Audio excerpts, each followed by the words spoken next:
ఈరోజు Telangana electricity employees 1104 union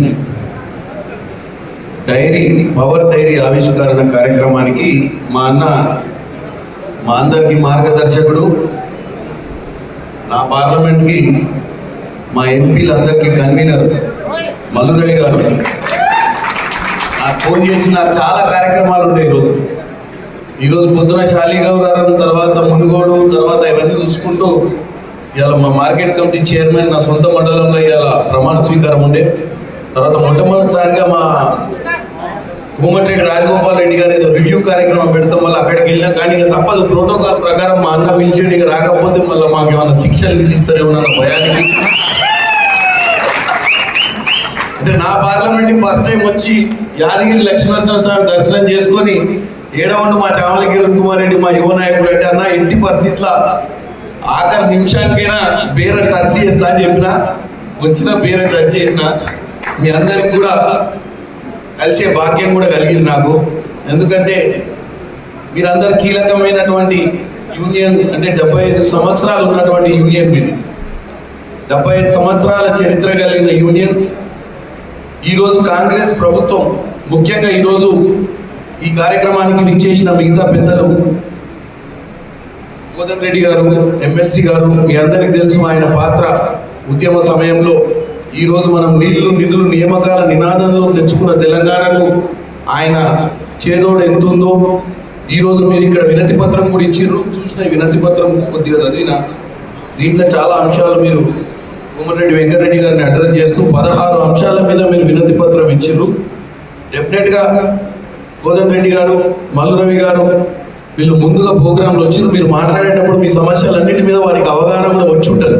అంటే మీరు ఈ కార్యక్రమంలో మీ తరపు నుంచి తెలంగాణ తెచ్చుకున్న తర్వాత 2014లో 10 సంవత్సరాల పాలనలో మీకు జరగంది, మీరు కాంగ్రెస్ పాలనలో ఏం ఎక్స్పెక్ట్ చేస్తున్నారో ఆ విషయాన్ని ప్రభుత్వ పెద్దలు, ముఖ్యంగా ముఖ్యమంత్రి వర్యులకు, ఉప ముఖ్యమంత్రి వర్యులు బట్టి విక్రమార్క గారు ఎవరైతే మీ శాఖకు ఈరోజు మంత్రిగా వ్యవహరిస్తున్న వారికి ఈ సమస్యలను వారి దృష్టికి తీసుకుపోవాల్సిందిగా నేను కూడా డెఫినెట్గా ఈ యొక్క వినతి పత్రాన్ని ముఖ్యమంత్రి రేవంత్ రెడ్డి గారు కలిస్తే రేపు ఈ కార్యక్రమం గురించి వివరిస్తా.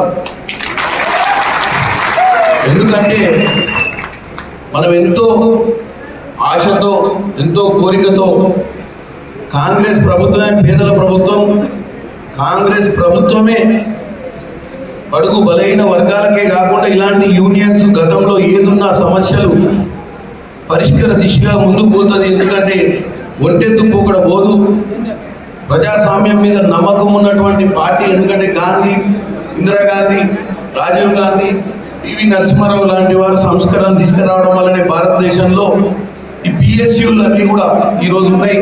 ఇలాంటి సంస్థలన్నింటినీ కూడా ఈరోజు గవర్నమెంట్ ఆధీనంలో ఉంచుకొని ప్రజా సంక్షేమం కోసం యూనియన్లు, వర్కర్లు మంచి ఉండాలని కోరుకునే ప్రభుత్వం కాంగ్రెస్ ప్రభుత్వం. ముఖ్యంగా ఇలా మీరు అంశం చదివిన దీంట్లో బీజేపీ ప్రభుత్వం ఈరోజు ప్రైవేటీకరణ చేయాలి అన్న ఆలోచనను మీరు వ్యతిరేకిస్తున్నట్టు మనం అందరం కూడా వ్యతిరేకిస్తున్నాం. ఎందుకంటే బీజేపీ ప్రభుత్వం ఒక క్యాపిటలిస్ట్ ప్రభుత్వం. ఈ ప్రభుత్వం కేవలం మీరు చూసినట్టయితే గత 10 సంవత్సరాలు అక్కడ కూడా అధికారంలో ఉన్నటువంటి బీజేపీ 4-5 కంపెనీలు, అంబానీలు, అదానీలకు తప్ప ఇంకెవరికి కూడా పనిచేసిన విధానం కనపడతలేదు.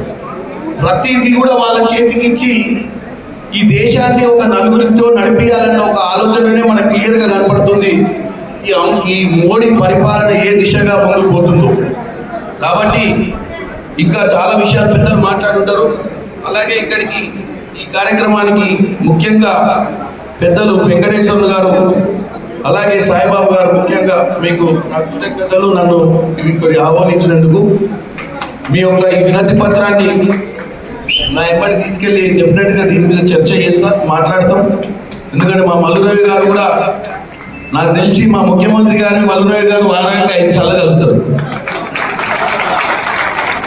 ఎందుకంటే ఇల్లు కూడా పక్కనే ఉంటుంది ముఖ్యమంత్రి గారి ఇంటి పక్కన.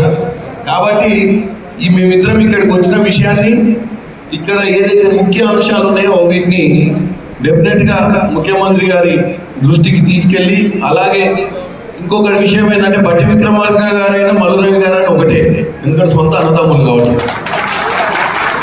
సో రెండో సమస్య కూడా అంటే ఈరోజు ఎవరికైతే ముఖ్యమైన వ్యక్తులకు మీ యొక్క సమస్యలు చెప్పాలనుకుంటారో మీరు ఒక్కరిని పిలిచి ఇద్దరికి చెప్పినట్టుంది. కాబట్టి కరెక్ట్ పర్సన్ని మీరు ఈరోజు పిలుచుకున్నారు మీ సమస్యలు. ఎందుకంటే కొన్నిసార్లు మన సమస్యలు కరెక్ట్ మనిషికి చెప్పుకున్నప్పుడే పరిష్కారం అవుతాయి. కొన్నిసార్లు చాలా చెప్తాం కానీ వాళ్ళకి దాని మీద అవగాహన ఉండాలి, చేయాలన్న పట్టుదల ఉండాలి, చేయించగలిగే శక్తి ఉండాలి. ఈ మూడు ఉన్నటువంటి వ్యక్తి మా మల్లురవన్న అన్న. వీళ్ళ సమస్యలు మనం డెఫినెట్గా టేకప్ చేసి వీటిని మనం పరిష్కార దిశగా ముందుకు పోవాలని కోరుకుంటూ ఈ యొక్క సమయం ఇచ్చినందుకు కృతజ్ఞతలు తెలియజేస్తున్నాను. నమస్కారం.